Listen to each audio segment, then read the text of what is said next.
In part one, I showed you how to secure the wood with screws. That's not always necessary.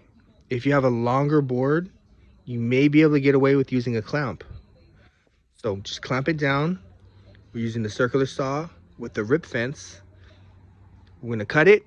We're gonna stop before it hits the wood clamp. We're gonna move the wood clamp behind it and clamp it with another piece of wood. Here it goes.